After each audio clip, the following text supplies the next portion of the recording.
송은재TV 시작합니다. 안철수 후보의 유세 차량 사고, 거기에서 숨진 두 사람의 장례식장, 어젯밤에 윤석열 후보도 다녀갔고 이재명 후보도 다녀갔습니다. 윤석열 후보에 이어서 이재명 후보도 장례식장을 다녀가서 지금 안철수 후보가 상주처럼 그 장례식장을 지키고 있는데, 빈소를 지키고 있는데 두 명의 후보가 나란히 다녀갔습니다.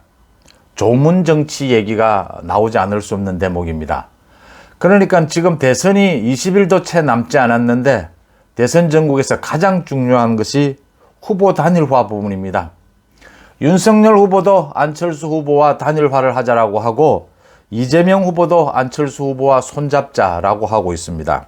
정말 우연한 사건에 의해서 역사가, 정치가 뒤바뀌는 경우는 흔하게 있는 일이죠.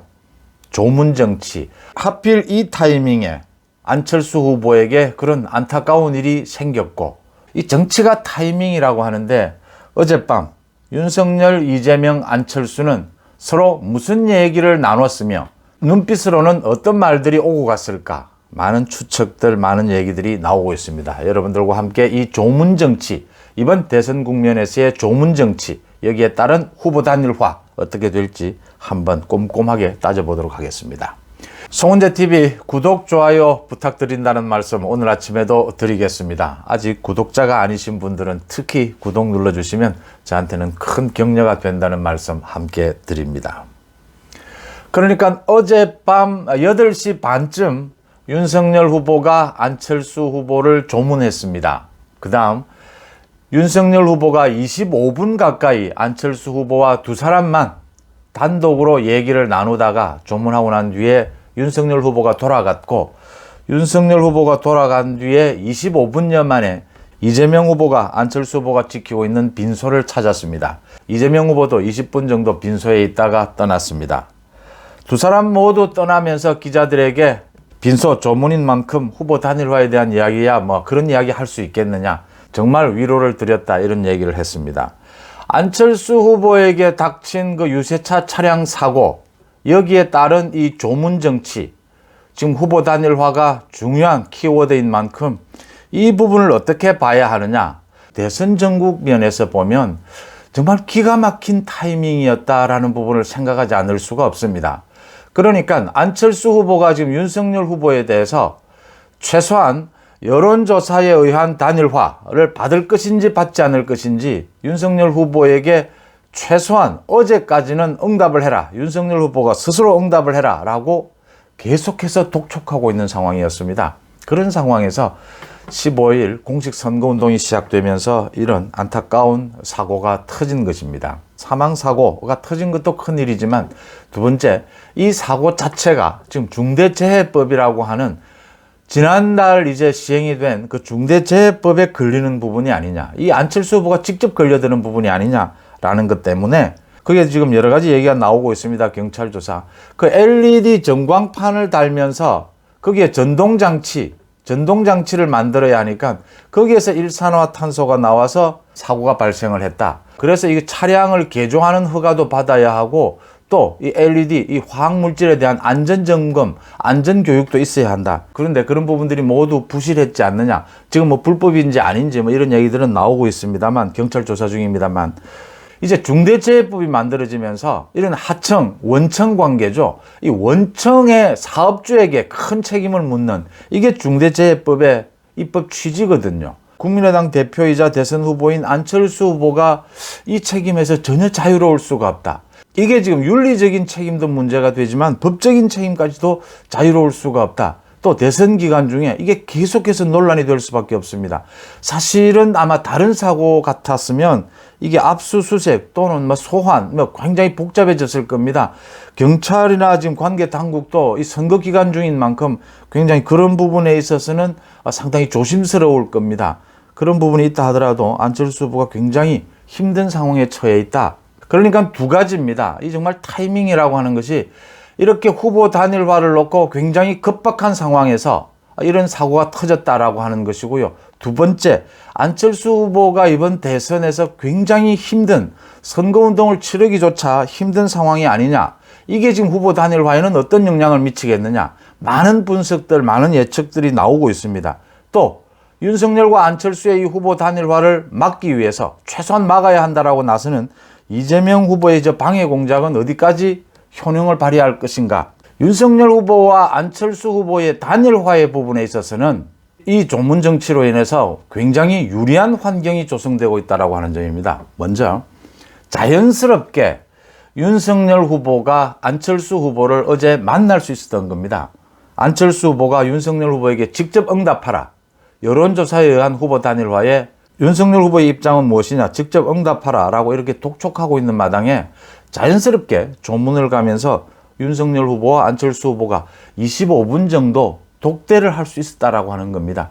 윤석열 후보는 어제 나오면서 이렇게 조문을 온 자리에서 뭐 단일화니 이런 이야기를 할 계제가 아니지 않느냐 이렇게 얘기했지만, 많은 분들은 알고 계시죠? 이 조문을 가보면 사실은 이 위로를 하러 갑니다. 그런데 마음의 위로지 이 위로하는 말을 계속 길게 할 수가 없습니다. 안철수 후보는 상주 입장에서 그 빈소를 지키고 있는데, 상주 입장을 생각해 보면 조문을 오는 사람마다 이제 위로의 말을 듣기 때문에 그 위로의 말을 길게 하는 것은 또 예의도 아니고 또 그렇게 할 필요도 없죠. 그러니까 몇 분 말을 하고 나면 마음으로 위로를 하는 것이고 대부분 다른 이야기를 하게 되지 않습니까? 그게 조문 정치의 어떤 특징이죠. 이 조문 정치 얘기를 많이 하는데 조문 정치의 특징이 몇 가지가 있습니다. 그러니까 아주 뭐 사이가 안 좋은 사람이라고 하더라도 조문을 오는 것을 막을 수는 없지 않습니까? 또 누구나 이렇게 그 관계가 어떻게 되든지 상을 당하게 되면 많은 것들을 내려놓게 되지 않습니까? 운명이라는 것도 생각하게 되고 이렇게 많은 것을 내려놓고 많은 부분에 대해서 혼자 생각하게 되는 그런 분위기, 그런 정신 상태가 된다라고 하는 점에서 굉장히 첨예한 이런 관계도 조문 정치로 인해서 좀 풀리는 이런 계기가 되기도 한다라는 그런 특징을 갖고 있습니다. 윤석열 후보와 안철수 후보가 어제 25분을 만나서 윤석열 후보가 그 부인인 김미경 씨가 코로나 확진을 받은 부분에 대해서도 위로하고 또 이번 이 일에 대해서도 정말 가슴으로 위로를 드렸다라고 했는데, 뭐 그 위로의 말이야 뭐 5분이면 충분하지 않습니까? 5분, 10분이면. 그럼 나머지 10분에서 15분 정도는 무슨 이야기를 했겠느냐? 많은 이야기가 필요 없지 않습니까?